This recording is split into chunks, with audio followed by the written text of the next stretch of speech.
Rajasekar sir, சிபிஐனுடைய விசாரணையில பல வழக்குகள் இருக்கு. அதுல இந்த வழக்கினுடைய இன்றைய ஜட்ஜ்மெண்ட் அப்படிங்கிறது சமீப காலத்தில் அவங்களுடைய கேஸ்ல இல்லாத ஒரு பெரிய அளவிலான ஒரு ஜட்ஜ்மெண்டாக இந்த தண்டனை அறிவிப்பு இருக்குதுங்களா சார்? சமீப காலத்தில் அவ்வளவு முக்கியமான கேஸா இருக்குங்களா சார் இது? வணக்கம் அரவிந்த், நீங்க ஒரு ரொம்ப நியாயமான கேள்வியை கேட்டிருக்கீங்க. வழக்கமா சிபிஐ வழக்குகள் இவ்வளோ துரிதமாக, இவ்வளோ துல்லியமாக, இவ்வளோ நேர்மையாக சாட்சியங்களை கொண்டு வந்து நீதிமன்றத்தில் வைத்து ஒரு அந்த ட்ரையலை நடத்தி இவ்வளோ சீக்கிரம் ஒரு தீர்ப்பு வாங்கினது வந்து ஒரு சிறப்பான செயல்பாடாக தான் பார்க்கின்றேன். ஏன்னா இன்னொரு விஷயம், எனக்கு முன்னாடி பேசின திமுக ஸ்போக்ஸ் பர்சன் சொன்னது கரெக்ட். ஏன்னா இந்த விட்னஸ்லாம் வந்து ஹாஸ்டைல் ஆகாம, அவங்களுக்கு வந்து அவங்க ஐடென்டிட்டியை டிஸ்க்ளோஸ் பண்ணாம, அந்த அரசு ஆளுகின்ற அரசு வந்து பாதுகாப்பு கொடுத்தது என்பது ஒரு முக்கியமான ஒரு விடயம் இதுல. ஏன்னா இதே நீங்க ஹைப்போதெட்டிக்கல் நீங்க வந்து யோசிச்சு பார்த்தீங்கன்னா ரெட்ராஸ்பெக்டிவா இது ஒரு, ஏன்னா அதிமுக ஆட்சியில நடந்த ஒரு சம்பவம்.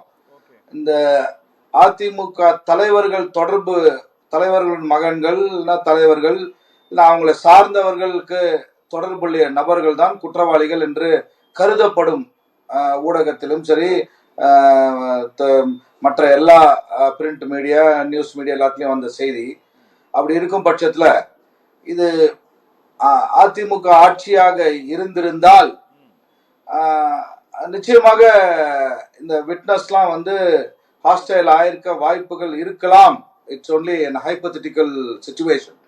ஆனா இந்த ப்ராசிக்யூஷன் சிபிஐ மட்டும் இல்ல, மாநில அரசின் காவல்துறையும் சரி, மாநில அரசும் சரி, அவங்களுடைய கோஆபரேஷனும் இதுல வந்து ரொம்ப குரூசியல்.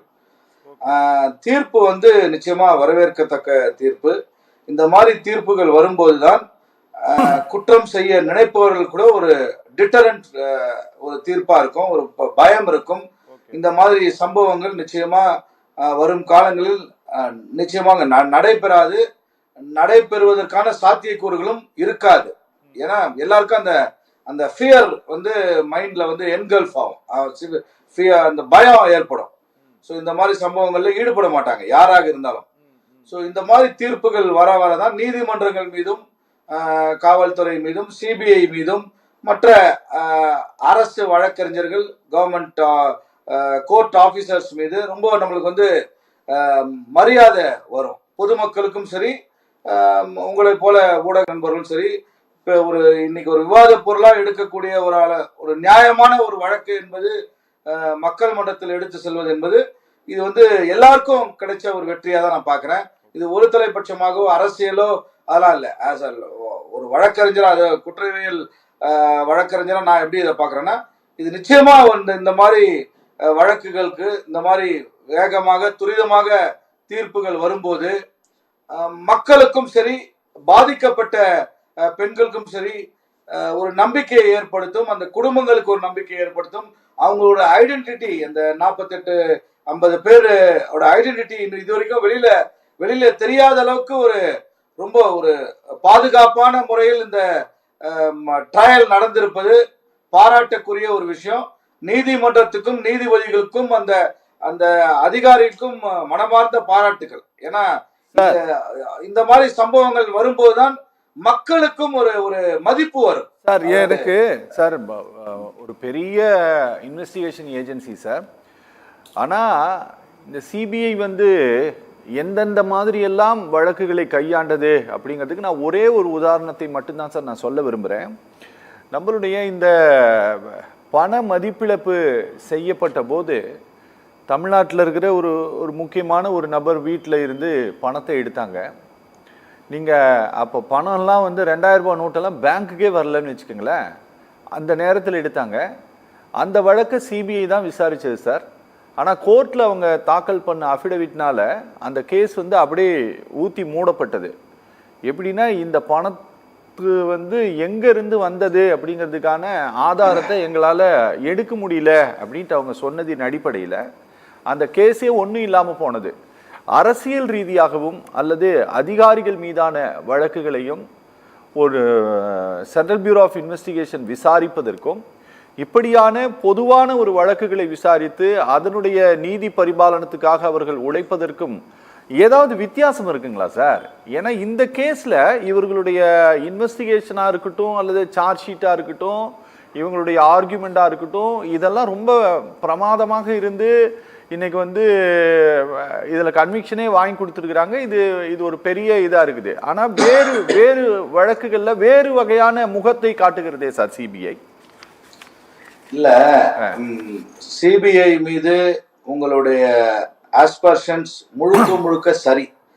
எனக்கும் சிபிஐ மீது இருக்கும் மரியாதை, ஏன்னா நானும் ஒரு 10 ஆண்டுகளாக மத்திய அரசு வழக்கறிஞராக பணியாற்றுறதுனால நான் சொல்றேன், முன்பு இருந்த மத்திய அரசு என்ஃபோர்ஸ்மெண்ட் ஏஜென்சிஸ்க்கும் கடந்த காலத்தில் சமீபமாக ஒரு 10 ஆண்டுகளாக 11 ஆண்டு 12 ஆண்டுகளாக இருக்கும் மத்திய அரசின் என்ஃபோர்ஸ்மெண்ட் ஏஜென்சிஸ்க்கும் நிறைய வித்தியாசம் இருக்குது.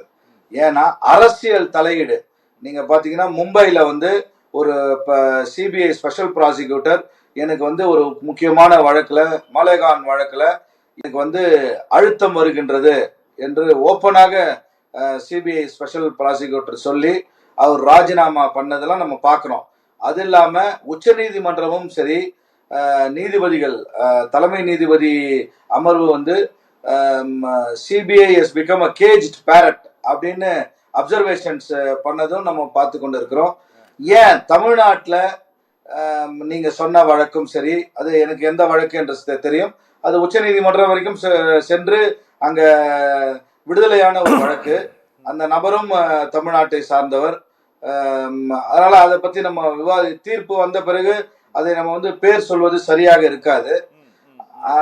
அது போல நிறைய வழக்குகள், அதாவது அரசியல் தலையீடும் அரசியல் காரணங்களுக்காகவும் சிபிஐயை ஒரு டூலாக பயன்படுத்துவது சமீப காலமாக அதிகமாக இருப்பது உண்மை. நானும் ஒரு சில வழக்குகள்ல நீதிமன்றத்தில் சிபிஐ எதிர்த்து நான் வழக்கு நடத்தி கொண்டிருக்கிறேன். அதனால எனக்கு வந்து நிறைய இன்புட்ஸும் இருக்குது. அந்த வழக்கை பத்தி நான் பேச விரும்பல. ஏன்னா ஒரு வழக்கறிஞராக நான் சிபிஐ எதிர்த்து வாதிடும் போது அந்த வழக்கை நான் வந்து ஊடகத்தில் பேசுவது நாகரிகமான எத்திக்கலான விஷயம் கிடையாது. அந்த மாதிரி வழக்கெல்லாம் வந்து பியூர்லி பொலிட்டிக்கலி மோட்டிவேட்டட் வழக்கா தான் நான் அதை பாக்குறேன். ஏன்னா எவிடன்ஸே கிடையாது. ஒரு அரசியல் காரணங்களுக்காக பதியப்பட்ட வழக்கு அது. அதை நாங்கள் நீதிமன்றத்தில் சட்டப்படி எதிர்கொண்டு விடுதலை பெறுவோம் என்னுடைய கட்சிக்காரருக்கு. அது செகண்டரி.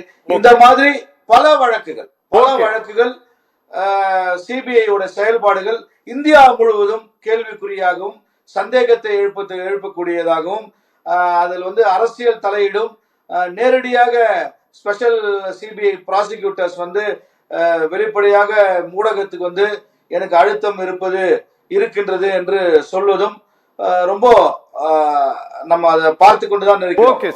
இதெல்லாம் பார்க்கும்போது இந்த மாதிரி ஒரு premium agency of this country, enforcement agency of this country, இந்த நாட்டினுடைய முதன்மை enforcement agency CBI central bureau of investigation மீது இந்த மாதிரி செய்திகளும் இந்த மாதிரி சம்பவங்களும் வரும்போது மக்களுக்கு சிபிஐ மீது நம்பிக்கை கொடுக்குது. ஆமா, அதை வந்து ரீஇன்ஸ்டேட் பண்ணிக்கலாம். முன்னாடி எல்லாம் நீங்க பாத்தீங்கன்னா சிபிஐக்கு வழக்க மாத்தணும்னு கேட்பாங்க. யாரா இருந்தாலும் நீதிமன்றத்துக்கு போய் நாங்களே வந்து பொதுமக்கள் சொல்லுவாங்க. புரியுது. இப்ப யாருமே சிபிஐக்கு வழக்கு கேட்க மாட்டாங்க. தமிழ்நாடு போலீஸே போதும், சிபிசிஐடியே போதும்ன்ற அளவுக்கு அவங்களுடைய செயல்பாடு வந்து விட்டது என்பது வருத்தக்கூடிய ஒரு செய்தி. Okay sir. ராஜசேகர் சார் வணக்கம். ராஜசேகர் சார், நான் ஒரு குறிப்பிட்ட வழக்கை ஞாபகப்படுத்தி உங்களுக்கு சொல்ல விரும்புகிறேன் சார். பாபர் மசூதியினுடைய நில உரிமைக்காக நடந்த வழக்கு ஒன்று சார், இன்னொன்று அந்த இடிப்பு சம்பந்தமாக நடந்த வழக்கு ஒன்று சார். அந்த பாபர் மசூதியை இடித்தது சம்பந்தப்பட்ட அந்த வழக்கில் எல்லோருமே விடுவிக்கப்பட்டார்கள் சார். அதில் போதுமான சாட்சியை வந்து நிரூபிக்க சிபிஐ தவறிவிட்டது அப்படிங்கிற அந்த கிரவுண்டில் எல்லாருமே விடுவிக்கப்பட்டார்கள். யார் யாருன்னு நான் பேர் சொல்ல விரும்பல, உங்களுக்கே தெரியும். அந்த கேஸ் எப்படி அரசியலாக மாறியதோ அதுபோல இந்த பொள்ளாச்சி வழக்கும் ஏதோ ஒரு வகையில் இதுவும் அரசியலாக தேர்தல் களத்தில் எல்லாம் எதிரொலித்தது. அங்க வந்து ஓட் பேங்கை வந்து செதைச்சது, வேட்பாளர்களுடைய வெற்றியை பறித்தது. அதுபோல வரக்கூடிய நாட்கள்லையும் இது வந்து தேர்தலில் இது பேசுபொருளாக ஆவதற்கான வாய்ப்புகள் இருக்கு. அப்போ அதோட கிரெடிட்டை திமுக எடுத்துக்கிறாங்கல்ல சார், அது அவர்களுக்கு கை கொடுப்பதற்கான வாய்ப்பு இருக்கா சார்? இல்ல நீங்க அவ்வளவு தூரம் யோசிக்கவே வேண்டாம். ஏன்னா நம்ம மக்களின் மனநிலை, நான் வந்து முதல்ல ஒரு வழக்கறிஞராக பொலிட்டிக்கலா தான் நான் கமெண்ட் பண்ணேன். என்ன வந்து அதிமுக ஸ்போக்ஸ் பர்சன் இல்ல சார், அவரை சொன்னாங்க சார், மணிகண்டன் சார் சொன்னாங்க. இல்ல கரெக்ட். அதிமுக ஸ்போக்ஸ் பர்சன் பேசும்போது நான் இப்படி சொன்னேன் அப்படி சொன்னேன்னு வந்து இன்சினுவேட் பண்ணி சொன்னாரு. இப்போ நான் வந்து இப்போ ஒரு அரசியல்வாதியா இப்போ நான் சொல்றேன், ஒரு வழக்கறிஞருடைய அந்த கடமையில இருந்து அரசியல்வாதியா நான் இப்ப பேச விரும்புறேன். நான் வந்து இப்போ நீங்க அதிமுக கூட்டணி அமைச்சிருப்பது நீங்க வந்து எல்லாருக்குமே தெரியும். எல்லா வழக்குகளும் அந்த கட்சி தலைவர்கள் மீது எந்தெந்த மாநிலத்தில் எவ்வளவு பாலியல் குற்றச்சாட்டுகள் அவர்கள் மீது இருக்கின்றது, நீதிமன்றத்தில் எப்படி அவர்கள் செயல்படுகிறார்கள், சிபிஐ வந்து எப்படிலாம் வந்து பிரஷருக்கு சக்கமாயி அந்த வழக்குகள் வந்து தோற்று போகிறது என்பதெல்லாம் நம்ம எல்லாருக்குமே தெரியும். நீங்க வந்து சமூக வலைதளத்துக்கு நன்றி. ஏன்னா முன்னாடிலாம் வந்து உங்களுக்கு முக்கியமா உங்களுக்கு வந்து இந்த பிரிண்ட் மீடியால வர செய்தி, இந்த மாதிரி சேட்டலைட் டிவியில வர செய்தி மட்டும் தான் இருக்கும். இப்ப சமூக ஊடகம் வந்து எல்லாருடைய கரங்களிலும் ரொம்ப ஈஸியா அவங்க போன்லயே கிடைச்சிருது எல்லா தகவலும். அப்படி இருக்கும்போது நீங்க வந்து பொலிட்டிக்கலா நீங்க வந்து என்ன நடக்கும் அப்படின்னு கேட்டீங்க. நிச்சயமா திமுகவுக்கு ஒரு பெரிய அட்வான்டேஜ் இந்த கூட்டணியால், எதிர்கட்சிகள் அமைத்திருக்கும் கூட்டணியால். ஏன்னா தமிழ்நாட்டுல வந்து நீங்க மறைந்த முதல்வர் அம்மையார் ஜெயலலிதா அவர்கள் சொன்னாரு, நான் முன்பு ஒரு தவறை செய்து விட்டேன், மீண்டும் அதை நான் செய்யவே மாட்டேன், உங்களுக்கு இது ஒரு சத்திய பிரமாணமாக சொல்கிறேன் என்று சொன்னார்.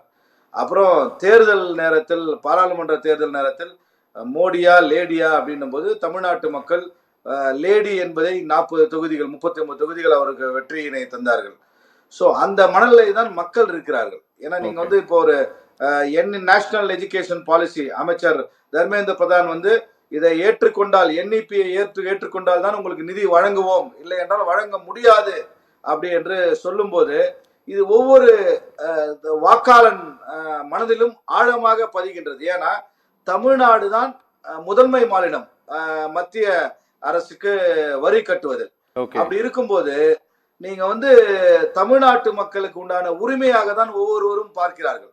ஸோ இதெல்லாம் வந்து இந்த மாதிரி நிறைய சம்பவங்கள், நிறைய செல்ஃப் கோல் போட்டாங்க யாரு ஆளுகின்ற பாஜக அரசு. ஸோ இதெல்லாம் பார்க்கும்போது இது வந்து it is heading for very positive result for DMK தான்.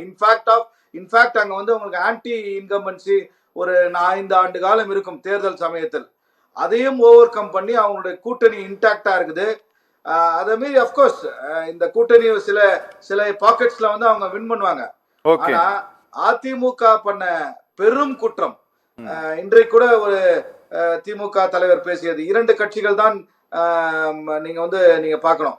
ஒன்னு திமுக கூட்டணி, அதிமுக கூட்டணி. அதிமுக ஏற்படுத்திய கூட்டணி it's by default it is a setback for them. ஏன்னா பாஜகவோடு கூட்டணி அமைப்பதால் தமிழ்நாட்டு மக்களின் சென்டிமெண்ட்ஸுக்கும் தமிழ்நாட்டு மக்களின் எண்ண ஓட்டத்துக்கும் எதிரான ஒரு மனநிலை தான் இருக்கிறார்கள். அதுக்கு இவங்க கூட்டணி அமைச்சது அவங்களுக்கு எதிர்வினை தான் நடக்கும். திமுக வந்து in spite of so much anti incumbency இந்த மாதிரி தீர்ப்புகள் வரும்போது அவர்களுக்கு சாதகமாக தான் அமையும் பை டிஃபால்ட். சோ இதெல்லாம் பார்க்கும்போது it is a politically favorable situation தான். ஆனா திமுக இன்னும் நிறைய நல்லது பண்ணலாம். என்னுடைய ஒரு ஒரு விஷ், ஒரு வேண்டுதல் தான் என்னன்னா, நீங்க இந்த ப்ராப்பர்ட்டி டாக்ஸ், எலக்ட்ரிசிட்டி ஹைக்கு யூனிட்டுக்கு, விலைவாசி, இதெல்லாம் எங்கெங்க திமுக மக்களை நேரடியாக பாதிக்கின்றதோ அதெல்லாம் அவங்க நிச்சயமா வாபஸ் பெற்றார்கள். முக்கியமா இந்த வரி, அர்பன் சிட்டிஸ்ல இருக்க ப்ராப்பர்ட்டி டாக்ஸ் வந்து ரொம்ப பெரிய இம்பாக்ட். ஓகே அப்புறம் சொத்து வரி, அப்புறம் ரெஜிஸ்ட்ரேஷன் டிபார்ட்மெண்ட், இந்த மாதிரி நிறைய விஷயங்கள் இருக்குது. இதெல்லாம் நிச்சயமா கவர்மெண்ட் ஆபீசர்ஸ் வந்து அரசுக்கு எதிரான மனநிலையில் இருக்கிறார்கள். இதெல்லாம் அவங்க இந்த போனஸ் அவங்க கொடுத்த அந்த வாக்குறுதிகளை நிறைவேற்றினால் கொஞ்சம் அவங்களுக்கு வந்து it will be an easy chance. ஆனா அதெல்லாம் செய்யாத கடைசி நேரத்தில் செய்வதால் அவங்களுக்கு அது நிச்சயமா லாபம் கிடைக்கும் என்பது சொல்ல முடியாது. ஓகே இதெல்லாம் negatives of DMK government, negatives of DMK rule. Okay sir. Okay, இந்த மாதிரி பல விஷயங்கள் இருக்குது. பல நாள் கோரிக்கை, விவசாயிகள் கோரிக்கை, பால் விலை, ஆவின் முகவர்களுக்கான அந்த பிரைஸ். Okay sir. அதெல்லாம் வந்து நிச்சயமா மக்களை நேரடியாக பாதிக்கக்கூடிய, ஓகே சார். பொதுமக்களுக்கு நேரடியாக பாதிக்கக்கூடிய விலைவாசிகள்லாம் திமுக அரசு விலை குறைப்புக்கு செய்தால் நிச்சயமாக இந்த அரசுக்கு மீண்டும் ஒரு வாய்ப்பு மக்கள் தருவார்கள். Okay sir. Okay okay sir, பேசலாம் நம்ம சப்ஜெக்ட்டுக்குள்ள போயிடலாம்.